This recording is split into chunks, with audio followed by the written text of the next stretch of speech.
जब कानून बंद हो जाए, न्याय प्रक्रिया सिकुड़ जाए और सत्ता की आड़ में अपराधों को पनाह मिल जाए, तब जनता कहती है ये जंगल राज है। आज हम आपको लेकर चलते हैं 1990 के दशक के उस बिहार में, जहां एक IAS अफसर की पत्नी भी सुरक्षा से वंचित थी। नाम चंपा विश्वास था। नाम जितना ही प्रतिष्ठित, नींव उतनी ही टूटी हुई। यह कहानी है जुल्म की, डर की, शर्म की, मगर साथ ही उम्मीद की कि न्याय होगा, सच्चाई सामने आनी चाहिए, चाहे रास्ता कितना भी दुर्बल, कितना भी मुश्किल क्यों ना हो। ये वो दौर था जब बिहार की पहचान ज्ञान की धरती नहीं बल्कि जंगल राज बन गई थी। 1990 से 2005 15 साल का ऐसा समय जब अपराध और सत्ता का गठजोड़ इस कदर हावी था कि हत्या, अपहरण, रंगदारी और बलात्कार सब कुछ आम बात हो गई थी। स्कूल जाते बच्चे तक सुरक्षित नहीं, कारोबारियों का अपहरण उद्योग बन गया था और जनता के दिलों में हर रात एक ही सवाल गूंजता था, कल जिंदा लौटेंगे भी या नहीं। यही है वो काली तस्वीर जिसे बिहार आज भी याद करता है। सत्ता की छाव में पलते अपराध का सच, और उस सच का नाम था जंगल राज। इस दौर में हत्या, बलात्कार, रंगदारी और लूट बिहार की रोजमर्रा की हकीकत बन चुके थे। आंकड़े बताते हैं कि बिहार में अपहरण का इंडस्ट्री खड़ा हो गया था। स्कूल के बच्चों से लेकर कारोबारियों तक कोई सुरक्षित नहीं बचा था। इस दौरान सिर्फ आम लोग ही नहीं बल्कि अफसरों और उनके परिवार तक को निशाना बनाया जाता था। इन्हीं घटनाओं में से एक थी IAS बीवी विश्वास की पत्नी चंपा विश्वास के साथ हुआ बर्बर अत्याचार। कहानी की शुरुआत होती है साल 1995 से, जब चंपा विश्वास एक IAS अधिकारी बीवी विश्वास की पत्नी अपने पति के साथ पटना की बेली रोड स्थित सरकारी आवास में शिफ्ट हुई। बेली रोड वो इलाका जहां नौकरशाही और सत्ता का मेलजोल साफ दिखता था, और इसी सरकारी आवास के बगल में रहता था एक ऐसा परिवार जिसका राजनीतिक रसूख, डर और दबदबे का दूसरा नाम था। वो थी हेमलता यादव, राष्ट्रीय जनता दल पार्टी की एक प्रभावशाली नेता, जिनकी मां राज्य सामाजिक कल्याण बोर्ड से जुड़ी रही।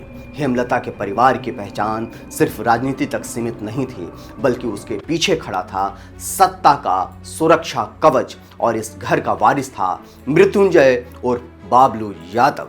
एक ऐसा नाम जो उस दौर में राजनीति में एंट्री की सीढ़ियां चढ़ने को बेताब था, लेकिन जिसकी छवि अपराध और सत्ता के गठजोड़ की जीती जागती मिसाल बनकर उभरने वाली थी। 7 सितंबर 1995 तारीख जिसने बिहार की नौकरशाही और राजनीति के रिश्ते पर हमेशा के लिए काला धब्बा छोड़ दिया। उस दिन हेमलता यादव ने चंपा विश्वास को अपने घर बुलाया। बहाना मामूली था, घरेलू काम में मदद चाहिए, लेकिन यह बहाना था एक साजिश, एक षड्यंत्र जिसकी गहराई चंपा कभी सोच भी नहीं सकती थी। चंपा जैसे ही उस घर में दाखिल हुई, दरवाजा बंद कर दिया, और फिर जो हुआ उसने न सिर्फ चंपा की जिंदगी को तोड़ डाला, बल्कि बिहार की राजनीति के जंगल राज की हकीकत को भी नंगा कर दिया। मृत्युंजय यादव उर्फ बाबलू और उसके साथी चंपा को कमरे में बंद कर देते हैं। यह था उत्पीड़न का पहला चैप्टर, एक ऐसी भयावह शुरुआत जिसका अंत चंपा की जिंदगी में अगले 2 वर्षों तक कहीं नहीं दिखाई दिया। यह सिर्फ एक घटना नहीं थी, यह एक सिलसिला था जो 2 साल तक चलता रहा।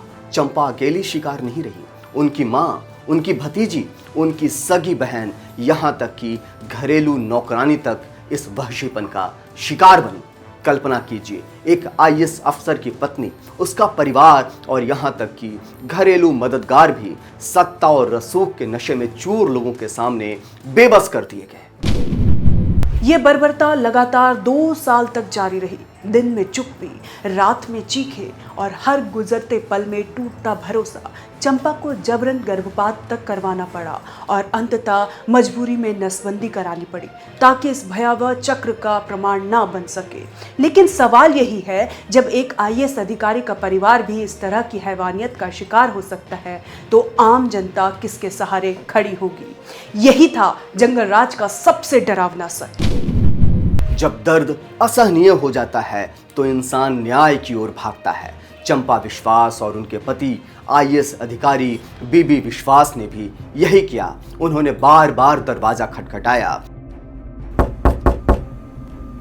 पुलिस अधिकारियों से लेकर गृह सचिव और कई आईपीएस अफसरों तक हर दरबार में गुहार लगाई, लेकिन नतीजा क्या हुआ? कभी उन्हें टाल दिया गया, कभी उन्हें धमका दिया गया, और जब कहीं कागज पर कार्रवाई शुरू हुई तो वो भी इतनी धीमी थी कि अपराधियों का मनोबल और ऊंचा होता गया। चंपा को साफ संदेश दिया गया कि अगर तुमने आवाज उठाई तो सिर्फ तुम नहीं, तुम्हारे पूरे परिवार को मिटा देंगे। हेमलता यादव और मृत्युंजय यादव की ये धमकियां सिर्फ चेतावनी नहीं थी, ये सत्ता और अपराध के गठजोड़ की घिनौनी ताकत का ऐलान थी। सोचिए, एक आईएएस अफसर का परिवार जब इस तरह बंधक बना दिया गया तो आम जनता किसके पास जाती, किससे उम्मीद करती? कानून, पुलिस और प्रशासन सब कुछ सत्ता के दबाव में कैद हो चुका था, और यही वो दौर था जब बिहार का नाम जंगल राज पड़ा। जब सारे दरवाजे बंद हो गए, जब पुलिस, प्रशासन और सत्ता चुप्पी साध गए, तब चंपा ने ठान लिया कि अब यह जंग अकेली नहीं लड़ी जा सकती। अंततः उन्होंने भाजपा नेता सुशील कुमार मोदी से संपर्क किया। सुशील मोदी ने मामले की गंभीरता समझी और इसे सीधे विधानसभा में उठा दिया। वहां सवाल गूंजा, अगर एक आईएएस अफसर की पत्नी सुरक्षित नहीं तो बिहार में आम औरत का क्या होगा? इस दबाव के बाद हलचल मची। राज्यपाल के समक्ष पत्र भेजा गया, मानवाधिकार आयोग को भी जानकारी दी गई, और यहीं से ये मामला जनता के बीच सुर्खियों में आ गया। लोग पूछने लगे, क्यों सरकार खामोश है, क्यों पुलिस हाथ पर हाथ धरे बैठी है, और क्या सत्ता के रसूख के सामने न्याय हमेशा हार जाएगा? चंपा विश्वास का साहस अब सिर्फ उनका निजी संघर्ष नहीं रहा, ये जंगल राज के खिलाफ आवाज बन चुका था।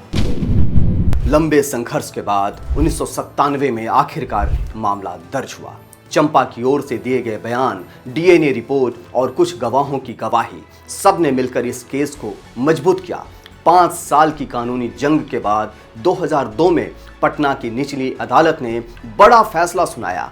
मृत्युंजय यादव को 10 साल की सजा और हेमलता यादव को 3 साल की सजा सुनाई गई। यह फैसला उस दौर में एक बड़ी जीत माना गया। मानो जंगल राज के खिलाफ न्याय ने थोड़ी देर के लिए ही सही, पर अपनी आवाज तो बुलंद की। लेकिन ये जीत ज्यादा दिनों तक टिक नहीं सकी। करीब 1 दशक बाद 2012 के आसपास पटना हाईकोर्ट ने इस मामले की समीक्षा की, और फिर आई वो खबर जिसने चंपा विश्वास, उनके परिवार को हिला कर रख दिया। कोर्ट ने सवाल उठाया, चंपा 2 साल तक चुप क्यों रही? उन्होंने मजबूरी में नसबंदी क्यों करवाई? कई गवाह आखिर गायब क्यों हो गए? इन तर्कों और तकनीकी कारणों के आधार पर हाईकोर्ट ने निचली अदालत का फैसला पलट दिया। मृत्युंजय यादव और बाकी सभी आरोपी बरी कर दिए गए। सोचिए, 2 साल तक झेला गया दर्द, वर्षों तक चली कानूनी लड़ाई, और एक बार फिर मिली हार, सबके झटके में एक साथ मिट गया। यह सिर्फ एक केस का फैसला नहीं था, यह उस दौर का आईना था जब अपराध और सत्ता का गठजोड़ इतना मजबूत था कि न्याय भी असहाय नजर आने लगा। इस लंबी और दर्दनाक लड़ाई के बीच एक और करंट झटका आया। चंपा विश्वास के पति आईएएस अधिकारी बीबी विश्वास का निधन हो गया। परिवार पर केवल अपराधियों का ही नहीं, बल्कि समाज और प्रशासन के दबाव का भी भारी बोझ था। मानसिक और सामाजिक रूप से वह टूट चुका था। जैसे ही न्याय मिलने की उम्मीद जगी, उच्च न्यायालय ने मामले की समीक्षा की, और फिर एक बार परिवार के ऊपर और अधिक भारी सच आया। दायरे में आए गवाह और सबूत या तो गायब थे या संदिग्ध पाए गए, या न्यायालय में मान्य तक नहीं हुए। इस तकनीकी औपचारिकताओं ने चंपा विश्वास और उनके परिवार से न्याय की उम्मीद छीन ली। सोचिए, उस दौर में एक आईएएस अफसर का परिवार जो साहस और जुझारूपन की मिसाल था, तब भी न्याय के सामने असहाय था। यही जंगल राज का काला सच था। सत्ता और अपराध के गठजोड़ के सामने कानून भी अक्सर फेल हो जाता है।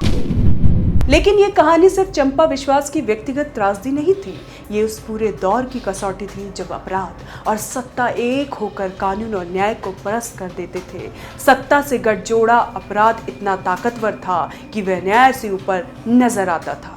प्रभावशाली लोग और राजनीतिक दबाव तय करते थे कि कौन सुरक्षित रहेगा और किसका न्याय कभी नहीं होगा, और जनता, आम आदमी भय के साए में चुप रह गया। रिश्ते टूटे, मोहल्ले में डर फैल गया और समाज अपने सबसे कमजोर पड़ाव पर पहुंच गया। कानून वह सिर्फ कागजों में रह गया, जमीनी हकीकत में व्यर्थ साबित हो गया। यही था बिहार का जंगल राज, जहां न्याय सिर्फ एक शब्द था और डर हकीकत। चंपा विश्वास का नाम इतिहास में उस धब्बे के रूप में अंकित है जिसे मिटाया नहीं जा सकता, क्योंकि यह सिर्फ उनकी कहानी नहीं है, यह एक चेतावनी है। वो समय जब न्याय केवल किताबों में लिखा रहता था और असली दुनिया में सत्ता और रसूख के स्वर ने उसे दबा दिया था। आज भी हम जब बिहार के जंगल राज के दिनों को याद करते हैं तो सिर्फ अपराधों को नहीं, उन चेहरों को याद करें जो अनसुने रह गए, उन आवाज़ों को याद करें जिन्हें दबाया गया और उन न्याय को याद करें जो अधूरे रह गए।